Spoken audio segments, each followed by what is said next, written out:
তিনটি শব্দ রয়েছে, একটা হলো বিসমিল্লাহ, একটা আল্লাহ, একটা হলো রহমান, আর একটা হলো রহিম। আল্লাহ নামের মানে তাৎপর্য হবে 1000, রহমান নামের মানে তাৎপর্য হবে 1000, রহিম নামের মানে তাৎপর্য হবে 1000। কোন মানুষ যদি বলে বিসমিল্লাহির রহমানির রহিম, ওই মানুষটা জানো মহান রব্বুল আলামিনকে 3000 নাম ধরে ডাকলো। জোরে জোরে বলুন সুবহানাল্লাহ, একটু জোরে বলুন না সুবহানাল্লাহ। আমার ছেলেটাও জানে না, আমিও জানি। সাইকেলে যখন উঠবো তখন কি বলবো ভাই, একটু জোরে বলুন না, বিসমিল্লাহির রহমানির রহিম। আপনি যখন হাঁটবেন কি বলে শুরু করবে? বিসমিল্লাহির রহমান। আল্লাহকে বান্দা যখন চিনবে হার হালতে কার নাম নেবে? আল্লাহর নাম নেবে। বান্দা যখন আল্লাহকে চিনবে না, আল্লাহর নাম নিতেই চাইবে না। ভাই আমার নমরুদের কাছে ইব্রাহিম নবী বললেন, নমরুদ তুমি আল্লাহকে মেনে নাও। নমরুদ বলছে আমি আল্লাহকে কেমন মানবো, আমি তো হলাম আনা রাব্বুকুমুল আ'লা। আরে আমি নিজেই তো আল্লাহ, আর কাকে আল্লাহ বলি? নমরুদ বলছে আমি নিজেই তো আল্লাহ, আর আল্লাহ বলবো কাকে? ইব্রাহিম নবী বলছেন, নমরুদ তুমি বড় বাড়াবাড়ি করে ফেলছো, তুমি নিজেকে খোদাই দাবি করছো। আজরের সঙ্গে যুক্তি করে, ইব্রাহিম নবীর আব্বার সঙ্গে যুক্তি করে ইব্রাহিমকে কোথায় ফেলা হয়েছিল? একটু জোরে বলুন, আগুনে। ভাই আমার আগুনের ভিতরে ফেলার পরে ইব্রাহিম নবীকে জিজ্ঞাসা করেছিল, ইব্রাহিম পৃথিবীতে সব থেকে শান্তিদায়ক দিন কোন দিনগুলো ছিল? জীবনে যতদিন বেঁচে ছিলেন শান্তিদায়ক দিনগুলো কোন দিন ছিল? ইব্রাহিম নবী বললেন, আমি পৃথিবীতে যতদিন ছিলাম হায়াতে জিন্দেগিতে সব থেকে শান্তিদায়ক দিনগুলো আমার জীবন ওই দিন ছিল যখন আমাকে আগুনের ভিতরে একদিন নয়, 2 দিন নয়, 40 দিন ফেলা হয়েছিল। আমার লাইফে ওই 40 দিনটা আমার জন্য শান্তিদায়ক ছিল। জোরে জোরে বলুন সুবহানাল্লাহ। আল্লাহকে মেনে নিয়েছেন তো আগুনে ফেলার পরে আল্লাহ আগুনটাকে 40 দিন কি করলেন? শান্তিদায়ক, শান্তিদায়ক জায়গা বানিয়ে দিলেন, আরামদায়ক জায়গা করে দিলেন। ভাই আমার নমরুদের কাছে গিয়ে বলছি, ইব্রাহিম নবী, নমরুদ তুমি বলো না ইলাহা ইল্লাল্লাহ, এক আল্লাহকে মেনে নাও। নমরুদ বলছে আমি হলাম আনা রাব্বুকুমুল আ'লা, আমি নিজেই আল্লাহ, আর কাকে আল্লাহ বলবো? নমরুদ যখন বলল, ইব্রাহিম তাহলে এক কাজ করো, তোমার আল্লাহকে কিন্তু আমি খতম করে দেব। ইব্রাহিম নবী বললেন, আমার আল্লাহ হলেন ইন্নাল্লাহা আলা কুল্লি শাইইন কাদির, আমার আল্লাহর মতো ক্ষমতা কারোর নাই, কারোর নাই। একটু জোরে জোরে বলুন সুবহানাল্লাহ। ও যুবকের বন্ধু বাজির আমার, ইব্রাহিম নবী যখন বললেন আমার আল্লাহর মতো ক্ষমতা কারোর নাই, আমার আল্লাহ শুধু বলবেন কোন ফায়াকুন হয়ে যাও, সঙ্গে সঙ্গে হয়ে যাবে। যে আসমান উপরের দিকে রয়েছে আমার আল্লাহ একদিন করবেন কাল্লা ইযা দুক্কাতিল আরদু দাক্কান দাক্কা, যেদিন আল্লাহ জমিনটাকে চূর্ণ বিচূর্ণ করে দেবেন। অসুবিধা হচ্ছে না তো আপনাদের? একটু তাকবীর দেন, নারে তাকবীর। সামনে ফাঁকা আছে ভাই, একটু একটু আগিয়ে আসেন না, একটু একটু আগিয়ে আসেন, আমার বলতে সুবিধা হবে ভাই, একটু একটু আগিয়ে আসেন। যে কজনই রয়েছি খুব ভালো লাগছে আলহামদুলিল্লাহ। আরো একবার তাকবীর তো নিতেন আওয়াজ দিয়ে, নারে তাকবীর। আমি তো এই জন্যই কবির ভাষায় লিখেছিলাম, এই দুনিয়ার মালিক তুমি, মখলুকাতের প্রভু তুমি, আসমান তোমার, চাঁদ তোমার, সূরজ তোমার, চন্দ্র তোমার, এই ফুল তোমার, এর খুশবু তোমার, আরশে আজিম কলম তোমার, তোমার গুণে মায়া লিখি আমি দেখো যে প্রভু তুমি, এই দুনিয়ার মালিক তুমি, মখলুকাতের প্রভু তুমি। জোরে বলো না সুবহানাল্লাহ। নদীর জোয়ার কুদরত কা গান। নদীতে পানি আসে, কোথায় জমা হয় কেউ বলতে পারবে ভাই? কেউ পারবে না। নদীর জোয়ার কুদরত কা গান, আসে পাবো ফিরে যায় আবার, ইসবের মালিক খোদ তুমি, আল্লাহ আল্লাহ বলো তুমি, এই দুনিয়ার মালিক তুমি, মখলুকাতি প্রভু তুমি। জোরে বলুন না সুবহানাল্লাহ। নমরুদ আমার আল্লাহকে মারার চক্রান্ত করছে। ইবলিস এসে বলছে, নমরুদ আল্লাহকে মারবে? শোনো না, একটা চৌকি বানাও, এই যেরকম স্টেজ বানান এরকম চৌকি বানাও। আর কি করবো? বলছি 4টে শগুন পোষো। গরু মারা গেলে কে আসে ভাই? শগুন আসে। 4টে শগুন পোষো, বড় বড়। ও 4টে শগুন পুষলো। এবার কি করবো? বলছে গোস্তের তলে এমন জায়গায় বেঁধে দাও, আর শগুনটাকে এমন জায়গায় বাঁধো ও ঠোঁট যেন গোস্তে না লাগে, উঠতেই থাকবে গোস্ত খাওয়ার লক্ষ্যে। তুমি মিডিলে বসবে, দেখবে অনেক উঁচু নিয়ে যাবে, তুমি অনেক উঁচু উঠে যাবে, সেখান থেকে তীর মারবে, দেখবি ইব্রাহিমের আল্লাহ খতম হয়ে যাবে। নাউজুবিল্লাহ। ভাই আমার নমরুদ একটি চৌকি বানালো, 4 কোণায় 4টে শগুন বেঁধে দিল, গোস্তের তোলা উপরের দিকে দিল। এরপরে শগুনটা গোস্ত খাওয়ার লক্ষ্যে উঠতে থাকে। নমরুদ মিডিলে বসলো, চৌকিটা অনেক উঁচু উঠে গেল। অনেক উঁচু উঠে যাওয়ার পরে দেখ নমরুদ এবার তীর মারল আসমানের দিকে। আমার আল্লাহ বলেন, ফারিস্তারে যাও যাও, নমরুদের তীরে একটু রক্ত লাগিয়ে দাও। যেই না রক্ত লাগিয়ে দেওয়া হলো, ওই তীরটা পুনরায় নিচের দিকে চলে এলো। ভাইরা আবার নমরুদ দেখলো সর্বনাশ, ফাঁকা জায়গায় তীর মারলাম, কত রক্ত, নিশ্চয়ই ইব্রাহিমের আল্লাহ খতম হয়ে গেছে। নাউজুবিল্লাহ। চালাক দেখেন কিরকম, তীর মারলো ফাঁকা জায়গায়, রক্ত যখন নিচেই চলে এলো, বলছে ইব্রাহিমের আল্লাহ খতম। ভাইরা আমার গোস্তের তোলা নিচের দিকে দিল, যেই না চৌকিটা নিচে নেমে এলো, নমরুদ এবার ইব্রাহিম নবীকে ডেকে বলছে, ইব্রাহিম তোমার আল্লাহকে মেরে দিলাম। ইব্রাহিম নবী বললেন, আমার আল্লাহ হলেন ইন্নাল্লাহা আলা কুল্লি শাইইন কাদির, আমার আল্লাহর মতো ক্ষমতা কারণ নাই, কারণ নাই। আমার আল্লাহ বলেন ইন্নাল্লাহা হুয়ার রাজ্জাকু যুল কুওয়াতিল মাতিন। একটু জোরে বলুন না সুবহানাল্লাহ। তুমি আমার আল্লাহকে খতম করবে? ভাই আমার নমরুদ বলল, ইব্রাহিম তাহলে তোমার আল্লাহ যদি বেঁচে থাকে, তোমার আল্লাহর সৈন্য আনতে বলো, আমার সৈন্য যাবে, ময়দানে মোকাবেলা হবে, কার ক্ষমতা কেমন। ভাইরা আমার নমরুদ সৈন্য নিয়ে ময়দানে যায়, দিন নির্ণয় হয়ে গেল, অমুক দিনে যখন ময়দানে মোকাবেলা হবে। নমরুদ এবার কি করলো? নিজের সৈন্যগুলো নিয়ে ময়দানে চলে গেল। ইব্রাহিম নবীকে ডেকে বলছে, ইব্রাহিম তোমার আল্লাহর সৈন্য কোথায়? ইব্রাহিম নবী বললেন, অবশ্যই আসবেন, অবশ্যই আসবেন, আমার আল্লাহ সৈন্য পাঠাবেন। বেশি কিছু আল্লাহ পাঠালেন না, দেখলেন এক ঝাঁক মশাগুলো তারা কালো হয়ে আসে।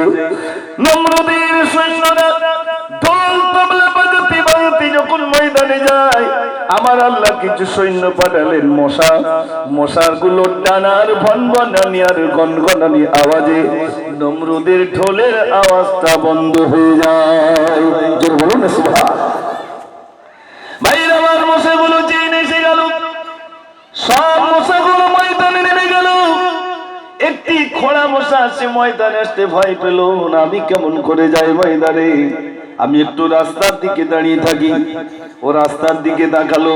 ভাইরা আমার রাস্তার দিকে যখন টহল দিচ্ছে, আর মশাগুলো যখন ময়দানে নেমে প্রত্যেকের কামড়াতে শুরু করেছে, নমরুদ দেখলো সর্বনাশ, সব সৈন্য তো তীর ধনুক তুলে ছুটতে শুরু করলো, সব তো ময়দানে চিত হয়ে শুয়ে পড়লো।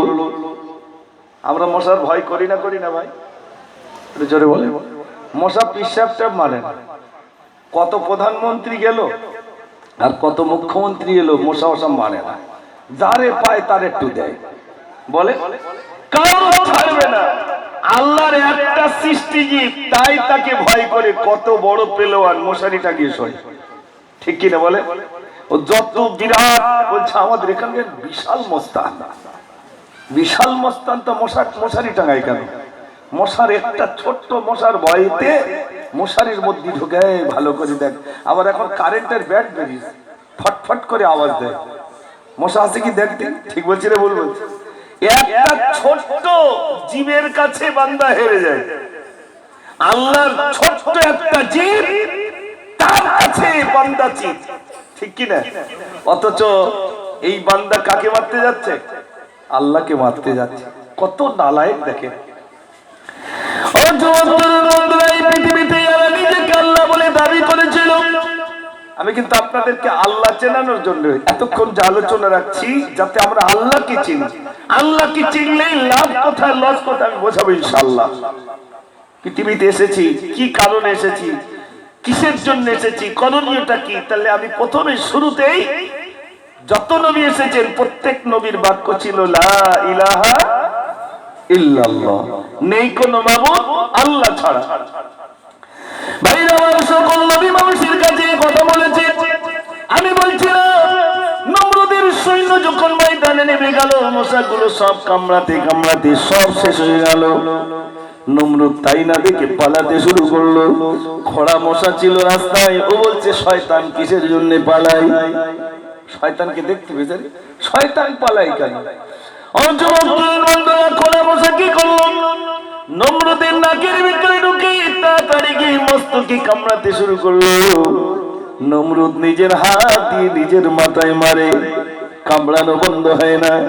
এরপরে এত জোর কামড়াতে শুরু করলো, নমরুদ নিজের পায়ের জুতা খুলে নিজের মাথায় মারতে শুরু করলো। আল্লাহ দেখান, দেখ দুনিয়ায় নিজে কাল্লা বলে দাবি করেছিলি, জুতোটা কেমন পড়ে দেখ। ও যুবক, নমরুদ এত মাথার ভিতরে যন্ত্রণা, সে যন্ত্রণা কমে না। যতক্ষণ জুতো মারে ততক্ষণ যন্ত্রণা কমে। নমরুদ সৈন্যদেরকে ডেকে বলছে, আমার সৈন্যরা শোনো, তোমাদের একটা চাকরি দেব। বলছে কি চাকরি? বলছে চাকরিটা হলো সর্বদাই আমার মাথায় জুতো মারা চাকরি। সর্বদাই জুতো পড়ে ওর মাথায়। কিতাবের ভিতরে এসেছে নমরুদের মাথাটায় জুতো মারতে মারতে চ্যাপ্টা হয়ে 1.5 হাত উঁচু হয়ে গেছে। ভাই ল পিটলি লম্বা হয় না, হয় না? তো মাথায় যখন পেটাতে শুরু করেছে, মাথা চ্যাপ্টা হয়ে 1.5 হাত লম্বা হয়ে গেছে। ভাই আমার বাড়ি তো বলে, আল্লাহ নমরুদের মৃত্যু হয় না কেন? মাথা তো 1.5 হাত লম্বা হয়ে গেল, চ্যাপ্টা হয়ে গেল, মৃত্যু হয় না কেন? আল্লাহ বলছেন, আমি দুনিয়ার মানুষদেরকে দেখাই নিজেকে খোদা বলে দাবি করেছিল। ও সোনার বন্ধুরা, এই পৃথিবীতে এসেছি আল্লাহকে চিনতে পারলাম না। আমরা জবান থেকে বলি লা ইলাহা ইল্লাল্লাহ মুহাম্মাদুর রাসূলুল্লাহ সাল্লাল্লাহু আলাইহি ওয়াসাল্লাম, এতটুকু বলার ভিতরে রবকে চেনা যায় না। ও যুবক তরুণ বন্ধুরা, নূহ নবী নিজের ছেলের কাছে নসিহত করেছেন, 1 বছর নয়, 2 বছর নয়, 9.5 বছর ধরে ধরে বললেন, বাবা একটিবার বলো লা ইলাহা ইল্লাল্লাহ। নিজের বিবির কাছে বললেন, আল্লাহকে মেনে নাও। ছেলে মানল না, বিবি মানল না। এরপরে নূহ নবী বলছেন, আমার ছেলে শোনো, আল্লাহর তরফ থেকে কিন্তু তোমার প্রতি লানত আসবে। ছেলে বলছে, আমার উপরে গজব আসবে, প্লাবন আসবে, আমি বিরাট পাহাড় চূড়ায় উঠবো, আমাকে কেউ মারতে পারবে না, পারবে না। একদিকে নূহ নবী নিজের ছেলেকে বলছেন, নসিহত করছেন, ছেলে আল্লাহকে মানল না। অপরদিকে কাফির, তার স্ত্রী দেখেন মুমিন। একজন নবীর ছেলে বেঈমান, আর একজন কাফের, তার স্ত্রী হলেন মুমিন। একটু জোরে জোরে বলুন সুবহানাল্লাহ। ভাইরা আমার, ফিরাউন নাম শুনেছেন? স্ত্রীকে ডেকে বলছেন, আসিয়া তুই আমাকে একটিবার আল্লাহ বল। আসিয়া বলছে, স্বামী গো, তুমি তো আমার স্বামী, তুমি আবার আল্লাহ হলে কবে? ফিরাউন বলছে, আসিয়া রে, সবাই আমাকে আল্লাহ বলে, তুই আমাকে আল্লাহ বল। আসিয়া বলছে, আমি তোমাকে আল্লাহ বলে ডাকতে পারি না। অনুসারীরা এসে বলছে, ফিরাউন তুমি যদি আল্লাহ হও একটু পানি দাও। ফিরাউন বলছে, আর 3 দিনের ভিতরে পানি দেবো। একদিন চলে গেল, দ্বিতীয় দিনে ফিরাউন 2 হাত তুলে বলে, আল্লাহ তুমি যদি পানি না দাও কেউ আমাকে আল্লাহ বলবে না, আল্লাহ একটু পানি দাও। আল্লাহ বলে ফেরাউন যা, আমি পানি দিয়ে দিলাম। পানি দিয়ে দিলেন। অনুসারী এসে বলছো ফেরাউন তুমি বুঝি আল্লাহ? বিবির কাছে গিয়ে বলছে বিবি সময় আমাকে আল্লাহ বলে, তুই আমাকে আল্লাহ বল। আসিয়া বলছে স্বামী গো, তোমাকে স্বামী রূপে মেনে নিলাম, আমার জান যতক্ষণ রয়েছে আমি তোমাকে আল্লাহ বলে ডাকবো না। জোরে জোরে বলুন সুবহানাল্লাহ। যুবক তরুণ বন্ধুরা, ফিরআউন আসিয়াকে এবার কি করলো? আসিয়ার পায়ে দড়ি বেঁধে দিল, ঘোড়ার পায়ে দড়ি বেঁধে দিল। ভাইরা আমার, আসিয়ার পায়ে দড়ি বাঁধলো, ঘোড়ার পায়ে দড়ি বেঁধে দিল। ঘোড়াটাকে টানতে টানতে নিয়ে আয় আসিয়া, এরপরে রাস্তার উপর দিয়ে টানতে টানতে নিয়ে আয়। গায়ের মাংসগুলো খসে খসে পড়ে যায়, হাড্ডিগুলো দেখা যায়। আসিয়াকে ফিরআউন বলছে আসিয়া একটি বারের জন্য তুই আমাকে আল্লাহ বল, আমি তোকে ছেড়ে দেব। আসিয়া বলছে স্বামী গো, স্বামী রূপে আমি তোমাকে মেনে নিলাম, আমার জান যতক্ষণ রয়েছে আমি তোমাকে আল্লাহ বলে ডাকবো না।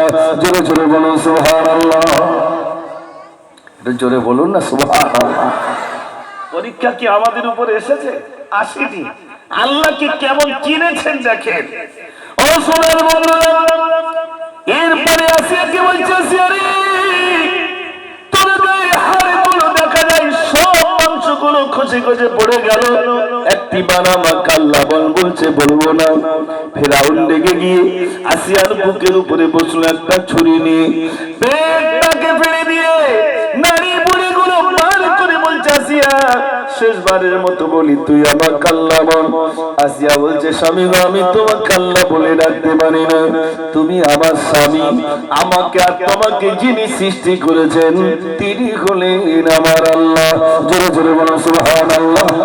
এরপরে আসিয়ার বুকের উপরে বসে ছুরি দিয়ে পেটটাকে ফেলে নারীগুলো যখন ছুরি দিয়ে কাটতে শুরু করেছে, আসিয়া তখন বলছে নানাজিনি, আমাকে মুক্তি দাও মিনাল কওমিজ জালিমিন, ওই জালেমের হাত থেকে আমাকে মুক্তি দাও। কিতাবের ভিতরে এসেছে বিবি আসিয়াকে রব্বুল আলামিন দুনিয়ার অন্য কোনো প্রান্তে রাখলেন না, বরং বিবি আসিয়াকে রব্বুল আলামিন জান্নাত নসিব করেছেন। জোরে জোরে বলুন সুবহানাল্লাহ। আল্লাহকে মেনে নিয়েছেন, এমন ভাবে মেনেছেন দুনিয়ার সবকে তুচ্ছ বানিয়ে দিয়ে আমার আল্লাহ, তিনি আমার রব, তিনি আমার মহান রব, তিনি আমার রিজিক দেনেওয়ালা। ও যুবক বন্ধুরা, আল্লাহ মুসা নবীকে বললেন মুসা রে, তুমি যাও ইসলামের দাওয়াত দিতে, তুমি বলো লা ইলাহা ইল্লাল্লাহ মুসা কালিমুল্লাহ। মুসা নবী বললেন আল্লাহ, আমি কেমন করে এই কথাটুকু মানুষের কাছে বলতে যাব? আমার ছাগলগুলোকে খাওয়াবে কে? ভেড়াগুলোকে খাওয়াবে কে? এদের খেতে দেবে কে? আল্লাহ বললেন মুসা তোমার হাতে ওটা কি? মুসা নবী বললেন ক্বালা হিয়া আসা, এটা আমার লাঠি, এ দিয়ে আমি গাছের পাতা পাড়ি ছাগলদেরকে খাওয়াই। মুসা নবীর সঙ্গে আল্লাহ যদি একটুখানি কথা বলেন, মুসা নবী অনেক কথা বলতে শুরু করেন। ভাই আমার মুসা নবী আল্লাহ বললেন মুসা রে, তোমার হাতে ওটা কি? মুসা নবী বললেন ক্বালা হিয়া আসা, এটা আমার লাঠি। আল্লাহ বললেন মুসা ওই লাঠি দিয়ে পাথরের উপরে আঘাত করো। পাথরের উপরে মারলেন, একটা পাথর ভেঙে গিয়ে আর একটা সুন্দর পাথর বার হয়ে গেল। আল্লাহ বললেন মুসা তুমি দ্বিতীয়বার মারো। তৃতীয়বার মারলেন, আর একটা ওই পাথরটা ভেঙে গিয়ে আর একটা সুন্দর পাথর বার হয়ে গেল। আল্লাহ বলেন মুসা তুমি ওই পাথরের উপর তৃতীয়বার মারো। তৃতীয়বার মারলেন, দেখলেন পাথরটা ভেঙে গিয়ে একটা জীব ঘাস মুখে করে রেখে দিয়েছেন। আল্লাহ বললেন মুসা তিন তবক পাথরের ভিতরে ওই জীবটাকে খেতে দেওয়ার মালিককে বলো। মুসা নবী বললেন আল্লাহ ভুল হয়ে গেছে, ভুল হয়ে গেছে, আপনি তো হলেন ইন্নাল্লাহ হুয়ার রাজ্জাকু যুল কুওয়াতিল মাতিন। জোরে বলেন না সুবহানাল্লাহ। এ মুসা আমি তো খেতে দেওয়ার মালিক, আমি তোমার রিজিক দেনেওয়ালা, আমি তোমাকে বিমার দেনেওয়ালা, আমি তোমাকে শেফা দেনেওয়ালা। আমি বান্দাকে কত ভালোবাসি জানো? ভাইরা আমার নবী 12 বছর ধরে আল্লাহকে মেনে নেওয়ার জন্য 12 বছর ধরে বললেন, মাত্র 40 জন হলো আল্লাহ বলনেওয়ালা। নবী রাগ করে বলছেন, আল্লাহ 9.5 বছর বলে বলে তোমার বান্দা 40 জন তোমাকে মেনে নিয়েছে, বাকি হাজার হাজার মানুষ তোমাকে মানলো না। আল্লাহ তুমি সব শেষ করে দাও, আর রেখো না। যারা মেনেছে সেই কটা রাখো, আর যারা মানেনি সবগুলো শেষ করে দাও। মাটির পাত্র দিয়ে কিছু, মাটি দিয়ে কিছু পাত্র বানাও। আল্লাহ কতগুলো বানাবো? আমার আল্লাহ বললেন অগণিত পাত্র বানাও। অগণিত পাত্র বানানো হয়ে গেল। আল্লাহ বললেন নূহ নবী বললেন, আল্লাহ এবার আমি কি করব? আমার আল্লাহ বললেন নূহ ওই মাটির পাত্রগুলো তুমি আগুন দিয়ে পোড়ানোর ব্যবস্থা করো।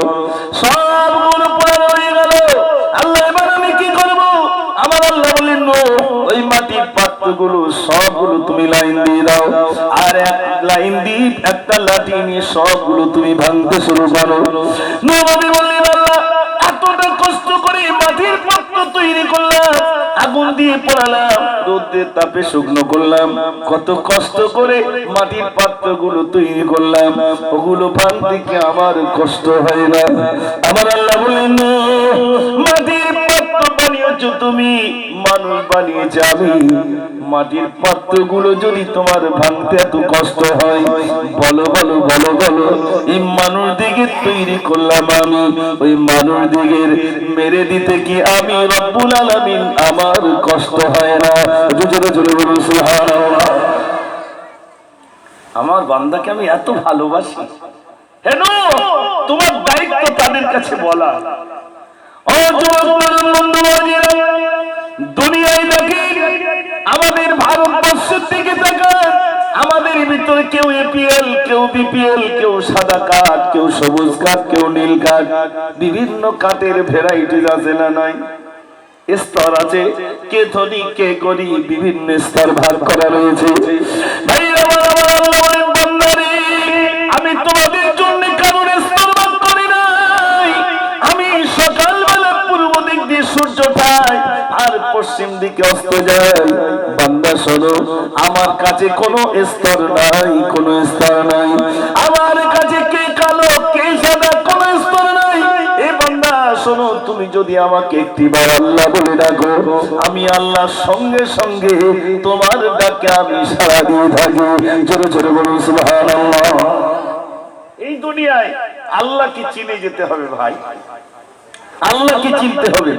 আল্লাহকে যদি চিনে না যেতে পারি, ঠিক আমাকে যখন শোয়ানো হবে প্রথম প্রশ্ন করবে কি ভাই? একটু বলে, মান রব্বুকা, তোমার রব কে, তোমার প্রভু কে, তোমার স্রষ্টা কে? আমি যদি আমার রবকে চিনে না যাই, আমি বলতে পারবো যে আমার আল্লাহ? বলতে পারবো ভাই? না। কি করে বলতে পারবো? সম্ভব নয়। দুনিয়ায় তো চিনে যেতে হবে আল্লাহকে। ও সোনার বন্ধু, আমার আল্লাহকে চিনলাম না, আল্লাহকে চিনলাম না। একজনে কিন্তু মানুষ বিরাট টাকার মালিক, ইচ্ছা হলো আমার স্রষ্টাকে একটু দেখবো, প্রভুকে একটু দেখবো, বিরাট বড় মন্দিরে চলে গেছে। ও মন্দিরের পূজারী, আমাকে কি একটু প্রভুকে দেখাবেন? বলছে না না, আমি দেখাতে পারবো না, তবে আমি তোমাকে একটা ঠিকানা দেই, অমুক জায়গায় তুমি তোমার প্রভুকে দেখতে পাবে। ঠিকানা দেওয়ার পরে ভাই আমার সেই জায়গায় গিয়ে বলছে, ও মন্দিরের পূজারী, আমাকে কি একটু প্রভুকে দেখাবেন? বলছে হ্যাঁ দেখাবো। কখন দেখাবেন? বলছে গভীর রাতে তোমার প্রভুকে দেখাবো। গভীর রাত হয়ে গেল, আমাকে দেখা। বলছে দেখো একটা লাইট পূর্ব দিকে যায়, একবার পশ্চিম দিকে যায়। যে আলোটা পূর্ব দিক পশ্চিম দিকে ছোটাছুটি করছে, ওটাই তোমার প্রভু। বলছে আলো কোনদিন প্রভু হতে পারে? আমি দেখতে যাব। বলছে দেখতে গেলে তুমি জ্বলে পড়ে মরে যাবে। বলছে আমি মরবো, তবে আমি একটু দেখতে যাব। দেখতে গিয়েছেন, দেখছেন একটা কচ্ছপের পিঠের উপরে প্রদীপ বসানো রয়েছে। কচ্ছপটা ছোটাছুটি করে আর আলোটা ঠিক তদ্রূপ ছোটাছুটি করছে। ভাই আমার বলছেন এ তো আলো। বলছে দেখো কত মানুষকে আমি এমন করে বুঝিয়ে ঘরে পাঠালাম, তোমার কাছে আমি হেরে গেলাম। হিন্দু মানুষ হলেও তার ইচ্ছা হলো আমার প্রভুকে আমি দেখবো। মসজিদের গেটের সামনে এসে বলছে, ও মসজিদের ইমাম সাহেব, আমার ইচ্ছা হয়েছে আমার প্রভুকে আমি দেখবো, তুমি কি দেখাতে পারবে? বলছে বেশক আমি দেখাবো। কখন দেখাবে? বলছে গভীর রাতে তোমার প্রভুকে আমি দেখিয়ে দেব। গভীর রাতে গেল, কই আমাকে দেখান? বলছে একটা মন্ত্র পড়তে হবে। বলছে মন্ত্রটা কি? বলছে মন্ত্রটা হলো লা ইলাহা ইল্লাল্লাহু মুহাম্মাদুর রাসূলুল্লাহ। যদি জোরে বলুন সুবহানাল্লাহ। ভাই আমার এই কলমা পড়লে একদিন একদিন জান্নাতে গিয়ে দেখতে পাবে আমার আল্লাহকে। এই বাক্যটুকু যিনি পড়েননি তিনি আমার আল্লাহকে দেখতে পাবেন না, পাবেন না। ইমাম সাহেব এবার বলছেন আমার আল্লাহকে দেখা যাবে এখানে নয়, বরং জান্নাতে গিয়ে দেখা যাবে। যখন জান্নাতীরা জান্নাতে চলে যাবে, জান্নাতীদের জন্য একটা সভার আয়োজন করা হবে। এখানে স্টেজ বানানো হয়েছে, এখানে সভাপতি আছে, এখানে মাত্র দুজন বক্তা। সেখানে একটা স্টেজ বানানো হবে, সেখানে লাইটিং এর প্রয়োজন হবে, সেখানে বক্তার প্রয়োজন হবে, সেখানে সভাপতিত্ব করবেন। ভাইরা আমার, সেখানে যিনি সভাপতিত্ব করবে তিনি অন্য কেউ নন, তিনি হলেন মহান রব্বুল আলামিন। জোরে জোরে বলুন সুবহানাল্লাহ। ও যুবকদের বন্ধুরা, বক্তা কতজন থাকবে? একজন নয়, দুইজন নয়, পাঁচজন নয়, ছজন নয়, সেখানে বক্তা থাকবে 1,24,000 পয়গম্বর। মতান্তরে 2,24,000 পয়গম্বর সেখানে বক্তা হয়ে যাবে। ভাই আমার, এখানে আপনার লাইটের ব্যবস্থা করেছেন, জান্নাতে লাইটিং এর প্রয়োজন হবে। আমার আল্লাহ কি করবেন? জান্নাতে লাইটিং এর প্রয়োজনের জন্য আমার আল্লাহ আমার রাসূলকে নিয়ে শুধু স্টেজে বসাবেন। তার নুরানি জানাতি, নুরানি জ্যোতিতে গোটা জান্নাতটা লাইটিং হয়ে যাবে। জোরে বলুন না সুবহানাল্লাহ। আমার রাসূলকে শুধু এনে স্টেজে বসাবেন, নুরানি জ্যোতিতে গোটা জান্নাত লাইটিং হয়ে যাবে। ভাইরা আমার, সমাজ সৈন্য পাটেলকে একটু দেখেছো? দার নবীর সিংহাসনটা কেমন দেখেছো? দার নবী